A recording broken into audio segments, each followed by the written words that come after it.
Hi, everyone. Welcome back to my channel. There is a lot going on with the New York mayoral race, but one of the things that I will say that I'm really passionate about is marketing. You all know that. You all follow me on the channel. And Zoran Mondani, when it comes to his campaign, mwah, it's brilliant. By far, he is going to get my top three. There'll be two other top three campaigns of the year. But let's break apart and let's start really dissecting the architecture of his campaign because it's brilliant. So, in marketing, what is very difficult to do is find the right messenger for the message. So, there are three things about Maldani's campaign that I think is brilliant. One is the message, two, it's really the branding, and three, it's the outreach. His outreach game is giving me pre President Obama. But let's start with the messaging.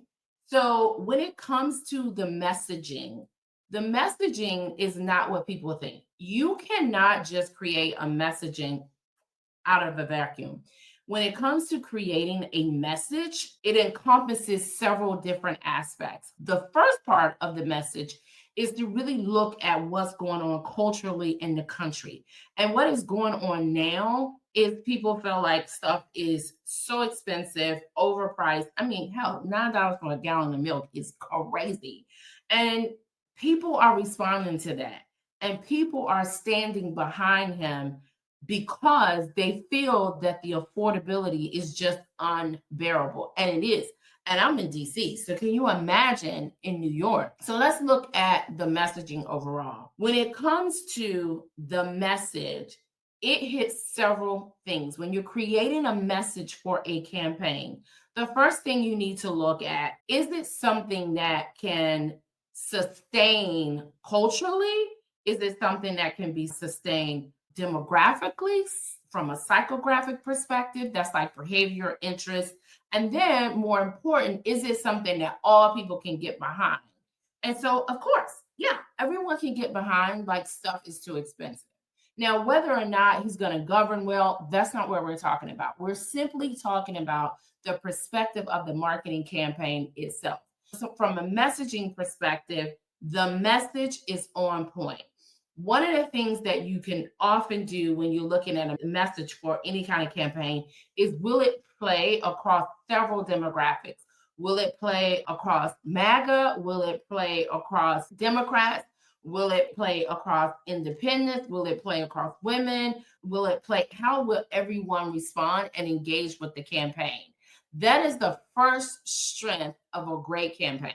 So, for example, with President Obama's campaign, the message of hope, that is what we needed at that time. But let me be clear, the message itself, it was going to be a great message, whether it was President Obama selling the message or whether it was someone else, another Democrat selling the message.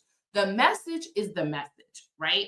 The message has to be something that is driven by the time and the culture. Make America Great Again, the message of President Trump, was essentially created because people felt that America was no longer the America that they knew. They felt that America was becoming too brown, too black, and people, they did not have opportunity and access. And it really was the browning of America. So, regardless of whether you like that or not like that, we're not here to debate that. What I'm simply here to talk about is the facts of developing a messaging campaign. So when you are developing a message campaign, what you always want to look at is it going to play across various groups, not just one group, but various groups. The second part of a messaging campaign is, who is the messenger? Now, messengers are typically attractive and they're charismatic and they are engaging and personal. You cannot have a stiff person like, oh my God, I want to be. That's just not going to happen, right? Which is one of the reasons why I feel that when you look at vice presidents, you need to look at, well, I was going to go somewhere, but I'm not going to go there. But when you look at who is compelling as it relates to the messenger, Zohan's he's attractive, he's funny, he's interesting. You want to have a beer with him. Like, that is who needs to sell the message. And when you have someone who's kind of stale and dry, nobody wants to talk to that person. If I don't want to date you, hang out with you, or be your friend, or in any way, you're not going to be a good messenger. right? That's just basic one-on-one of PR. Zohan is such a compelling person. He's interesting. I've heard him on podcasts, seen him in shows. He's funny as I don't know what, right? So that is what's compelling people to say, I like this guy. I could get behind this guy. This guy is funny. I could stand on a corner with this guy and and pank, as they used to say back in the day, and talk to him. I mean, he's funny. He's interesting. I could also go to a dinner party or be at a happy hour and sit up here and talk to him, and he's going to make me laugh. Like, people love that kind of stuff. So he himself is a great messenger for the message. The message is going to be carried out regardless of who is in office. That's just basic, right? The messenger is the person who's going to really help you get engaged. You're going to want to participate. You're going to get your butt out and put your shoes on and them tennis shoes and knock on some doors. When you see people canvassing and they want to canvass, that's how you know you have the right messenger. And it's not just like a person who is educated. That doesn't matter anymore. People, I know so many of the most profound and charismatic and compelling individuals who don't have a master's degree or MBA and all that kind of stuff, but they have the ability and the strength of what's really important now, which is to motivate people and get them to get out and get to action. Jasmine Crockett is like that. AOC is like that. Doesn't matter how old people are, Bernie can still do it. So when you're looking at really a great PR and campaign, you want to look at the message and the messenger. The second part is the branding. I feel that whoever architect his campaign is brilliant. The reason why I said that is his campaign is a throwback to an era where, New York was affordable, everyone was community, the culture was, as my nieces and them say, was lit, right? So it's a cultural movement where people are included, right? If you look at the color palette of his branding, the color palette is really dated. It's not a color palette that is political, not by any stretch of the imagination. His logo, the font script, like this stuff is masterfully executed. The imagery, him on the subway stop, him knocking on doors, talking to people, the foot traffic element is very synonymous with what you would see. Look at the videos back in like the 90s, the 80s, like go back and look at the historical components of campaigns during that time. His campaign is very nostalgic as it relates to what was going on in that time. Why is that important? Because what it subtly does is that it takes you back to a time when things were affordable. It takes you back to a time when people were community based. It takes you back where people did feel like they could afford to have and build a life and something was going to happen. They were working towards something. So it's masterfully executed.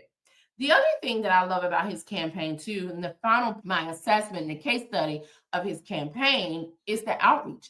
The outreach is game changer, right? The outreach for him and his campaign is not just social, but it's also foot traffic, knocking on the doors. Like I saw a video recently where he said he was going to outknock someone else. And when you look at the campaigns that have done really well, it's campaigns where people put their shoes on and get in the face of the people. They feel them, they touch them, not in that way, but you know what I'm saying.